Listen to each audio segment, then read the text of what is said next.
take a look at the pictures there. And let's say every time we hear a plane coming up overhead, it gets a little nervous where we are. Whatever is happening and whoever is responsible, we have no way of knowing if it's played out yet or if it's just going on. So every time we hear a plane go by, we wonder what the situation is and where it is headed. That's we're told by a person here, they believe that is a fighter jet. Federal office buildings around the country, is that correct? All over the country have been closed, or just in Washington? Well, we were not allowed into the federal courthouse here where CNN maintains a workspace. The officers just said, we're not allowing you in. I think that's a security precaution. Got it. Stay with me a little bit. All federal office buildings now, all federal office buildings in Washington, D.C. Are being evacuated as we speak to you now. There are a variety of reports, and it's important to try and put this in some kind of order, but the most important things to tell you if you're just joined in is that what has all the makings of an extraordinarily well-planned terrorist attack on both Washington and New York has taken place this morning. The trade centers here in New York, the 2 World Trade Center towers have collapsed after being hit by a plane. Maria Hinojosa joins us on the phone. She is in New York, down near the building. Maria, what can you tell us? Well, I'm actually at St. Vincent's Hospital right now, where at about 40 to 45 minutes after the first explosion, they started seeing patients here. What I'm hearing, and I have not been in the ER yet, is that they have at least 100 patients or more, that several of those people were dealing with issues of smoke inhalation, many of them throwing up, that there were several people who went directly to the operating room who are in very critical condition. Outside the hospital, people are coming in, trying to help, to donate blood. Essentially, everybody here at this hospital is in a state of shock. I mean, I walked into the testing area, and the women here who usually just draw blood are also extraordinarily moved and shocked. They're moving in and out of the emergency room to try to help as many people as possible. Now, outside a block, about a block away from here, where you really had a bird's eye view of the 2 twin towers, which are the landmarks of New York City, the people stopped, the entire traffic has stopped. People have poured out of buildings and were watching, in fact, as one of the towers collapsed. And then you're really seeing a lot of people trying to move north, away from any place downtown near the World Trade Center area. People are just walking. The subways are stopped entirely all around the area of the World Trade Center. You can't get below 14th Street, and there just feels to be like a massive exodus of people walking north to get away from the area as far away as they possibly can. Maria, I know Kitty Pilgrim is with you as well. Right. Kitty, tell us what you've been able to report on. I'm actually reporting from Kennedy Airport at the United Terminal, and I was here this morning flying out when they made an announcement about 20 of 10 that all flights were grounded. People thought it was just a normal course of airport business these days, and so there was not much of a reaction, and then the news started to trickle through. It was not an official announcement made over the intercom. Kitty, let me interrupt for just a second.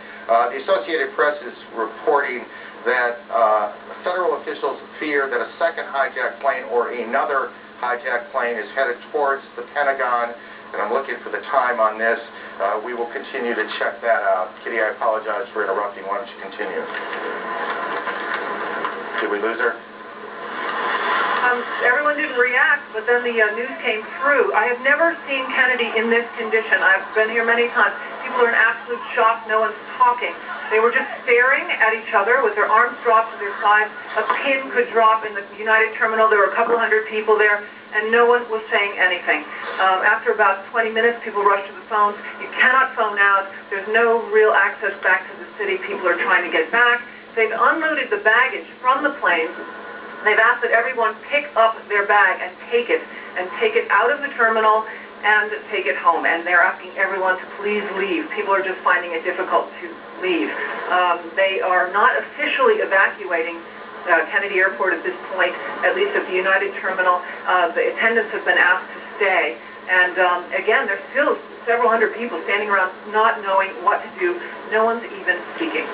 And again, for people, Kitty, thank you, not familiar with New York, Kennedy is the major airport handling international flights into the city. It is also an enormous complex of 7 or 8 or 9 terminals. That's exactly right. And in fact, the baggage has been unloaded into a separate terminal from where I am, and they're asking people to walk over, pick up their bags, and take them out.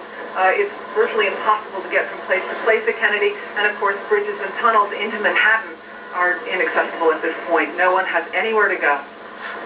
Kitty, thank you. We'll get back to you. Chris Plant at the Pentagon has more. He joins us on the phone. Chris, what can you tell us? Hi, this is Chris Plant at the Pentagon. Can you hear me? Yes. Chris, we hear you. Go ahead. All right. The area to the west of the Pentagon has been evacuated further back by law enforcement and military officials as they anticipate a second aircraft arriving at the Pentagon. It's been deemed to be threatening enough where I saw at least one F-16 fighter jet in the air over the Pentagon headed to the west where the plane was reportedly coming in from. Again, they're saying here that a second aircraft is expected to arrive at the Pentagon sometime soon. They take it seriously enough that they have scrambled at least one fighter jet that I saw, probably either from the D.C. Air National Guard or the Maryland Air National Guard, both of which fly F-16s. The west front of the building of the Pentagon along Route 27 has now partially collapsed. About a 60-foot section of the building laterally has collapsed the entire 5 stories. The building is obviously, the fire is traveling inward in the building toward the courtyard, and this wedge, as they call it at the Pentagon, the westernmost wedge, which was just refurbished and was in fact reinforced for terrorist attack and for just this sort of thing. I know that there were a significant number of injuries. I'm unaware of any numbers on fatalities at this point. People here who came from the building are suggesting that surely there were fatalities, but no one could confirm any. I have spoken to a number of people that I know who pulled people out of rubble. There were severe injuries. There are a number of helicopters here evacuating injured people, and I'm told by one senior military source that the plane in the side of the building has been tentatively identified as a Boeing 767, a full-size airliner, Boeing 767. But that at this point they're waiting for the arrival of a possible second plane, which has been deemed to be a threat, and as I said, fighter jets have been scrambled to address that matter. Chris, stay with us. That's an extraordinary bit of information coming out of Washington now. Let me add to something that we said earlier. We have a report now that a large plane crashed this morning north of the Somerset County Airport, which is in western Pennsylvania, not too terribly far from Pittsburgh, about 80 miles or so. Boeing 767 jet, don't know whose airline it was, whose airplane it was, and we don't have any details beyond that which I have just given you. We don't know if this is somehow connected to what has gone on in New York and Washington, but we do know that another plane has crashed, this one about 80 miles south of Pittsburgh, or at least to the southeast of Pittsburgh. Rose Arce, one of our producers here in New York, joins us on the phone. Rose, what do you have that's new? Yes, just a while ago, I think you saw that collapse of the top of the World Trade Center. Well, it looks like a large chunk of that debris has hit a building very close by, about 2 blocks away next to an elementary school, causing another explosion.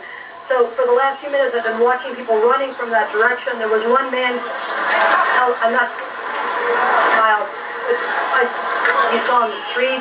I've seen several emergency service workers carrying other emergency service workers from the scene. There's a haze everywhere. It's very, very difficult to see, but there has been the whole area has been covered by soot and ash. So it looks almost like snow. So as people are coming up the street running from the scene of this new explosion, you can see them slipping on the ash and literally having to drag each other up the street. There's an incredible amount of panic down here in downtown Manhattan as people are realizing that they really need to leave the area entirely after spending the last hour or so just watching this from afar.